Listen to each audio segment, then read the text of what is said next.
26 जानेवारी 1950 ला या देशामध्ये प्रजासत्ताक झाला, म्हणजेच संविधान लागू झालं. जरी आपल्याला भारताला स्वातंत्र्य 1947 ला मिळालं असलं, मात्र भारताला स्वातंत्र्य मिळाल्याच्या नंतर काही विद्वानांच्या मते हा देश असा चालला नसता. त्याच्यासाठी एक संविधान तयार करण्यात आलं आणि या संविधान समितीमध्ये अनेक आपल्या देशातून अनेक लोकांची निवड करण्यात आली आणि डॉक्टर बाबासाहेब आंबेडकरांनी या संविधानाचं लिखाण केलं. संविधानावर आज भारत देश चलत असतो. या संविधानाचे काही मूल्य आहेत, संविधानाने आपल्याला दिलेले काही अधिकार आहेत. आज संविधानाने दिलेला प्रत्येक अधिकार प्रत्येकाला अधिकार मागत असतो, मात्र संविधानामध्ये काही मूलभूत कर्तव्य म्हणजे संविधानाकडे लिहिताना त्या संविधानामध्ये 51 मध्ये कर्तव्य लिहिलेले आहेत. काही कर्तव्यांची अपेक्षा केलेली आहे, जसं राष्ट्रध्वजाचा आदर करा, राष्ट्रगीताचा आदर करा, असे जे काही आहेत कर्तव्य, हे कर्तव्य बऱ्याच जणांकडून आज पाळल्या जात नाहीत. आज आहे 26 जानेवारी, आज असती लाल तारीख. लाल तारीख म्हणलं की सुट्टी. काही जण अजून बी झोपलेले सुट्टी का आलं, काही जणांना काही घेणं नाही, सुट्टी आहे फक्त त्याच्यासाठी.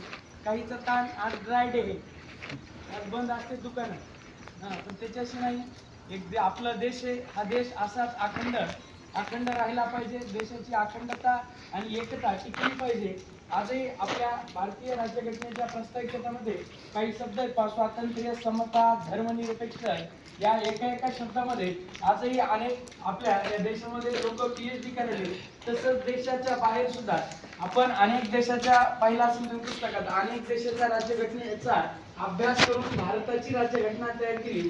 परंतु या राज्यघटनेमध्ये जे तत्व आहेत, जे मूल्य आहेत, त्या तत्वामध्ये उदाहरणार्थ स्वातंत्र्य, जरी भारताला स्वातंत्र्य मिळालं, त्याच्यामध्ये धर्मनिरपेक्ष म्हणजे कुठल्याही धर्माचं निरपेक्ष कुठलाही धर्म याच्यामध्ये नसला पाहिजे. भारतामध्ये सर्व धर्म समभाव असला पाहिजे, सर्व लोक एका रेषेमध्ये असले पाहिजे, सारखे असले पाहिजे.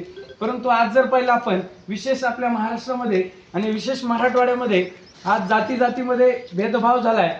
जे लोक एका याच्यामध्ये राहत होते, ती लोक आज एकमेकांमध्ये जातीवाद म्हणजे प्रत्येकाकडे बघण्याचा दृष्टिकोन बदललाय. प्रत्येकानं संविधानामध्ये असं दिलेलं आहे, स्वातंत्र्य, समता. समता म्हणजे सर्वांनी समान, कुठलाही व्यक्ती या देशामध्ये श्रेष्ठ नाही आणि कुठलाही व्यक्ती या याच्यामध्ये कमी नाही. म्हणजे भारताच्या राष्ट्रपतीच्या मताला जर एक मूल्य असेल, तर या देशामध्ये राहणाऱ्या प्रत्येक व्यक्तीच्या मताला 18 वर्ष पूर्ण असणाऱ्या आपण त्याच्याही मताला एकच मूल्य आहे. देशाच्या राष्ट्रपती पदापासून तर या जरी देशाचे राष्ट्रपती भारताचे प्रथम नागरिक असले, तरी त्याला मताचं मूल्य एकच आहे.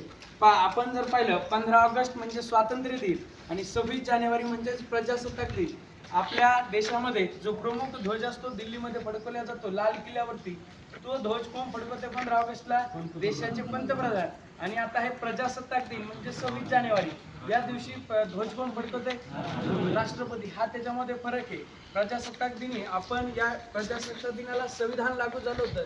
संविधानानुसार म्हणजेच 26 जानेवारी 1950 पासून संविधानानुसार हा देशामध्ये सर्व गोष्टी चालायला.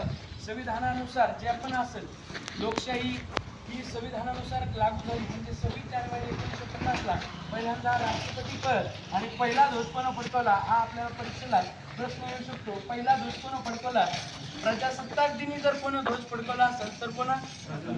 याच्या अगोदरही ध्वज फडकवला गेला भारतामध्ये. मात्र स्वातंत्र्यानंतर पहिला ध्वज म्हणजे 26 जानेवारी 1950 ला पहिल्यांदा जेव्हा प्रजासत्ताक झाला राष्ट्र, त्यावेळेस पहिला ध्वज राष्ट्रपती कोण होते? राजेंद्र प्रसाद यांनी फडकवला. महत्वाचं म्हणजे आपण या ठिकाणी प्रत्येक ठिकाणी आज आपल्या संपूर्ण भारतामध्ये मोठ्या थाटामाटात प्रजासत्ताक दिन साजरा करण्यात येतोय. याच्यामध्ये मात्र अनेक लोकांनी रक्त सांडले, अनेक लोकांनी आपलं बलिदान त्या ठिकाणी द्यावं लागलं. महात्मा गांधीजींचाही या ठिकाणी खूप मोठा आहे. त्याच्यानंतर भगतसिंग असतील, राजगुरू असतील, या लोकांना फासावर जावं लागलं व अनेक शूरवीर त्या ठिकाणी मरण पावले. काही लोकांना युद्ध, अनेक आपले जे परकीय राष्ट्र होते यांच्यासोबत लढाया कराव्या लागल्या. त्याच्यातून हे स्वातंत्र्य मिळालं. हे स्वातंत्र्य आज आपण उपभोगतोय. आपल्याला कुठलाही संघर्ष करायचं काम पडलं नाही. मात्र या देशाचे मूल्य आपण जपले पाहिजेत आणि या देशातली अखंडता, बंधुभावना ही अजून अशीच वाढत गेली पाहिजे, एवढीच या ठिकाणी अपेक्षा बाळगतो. थांबवतो. सर्वांना प्रजासत्ताक दिनाच्या शुभेच्छा.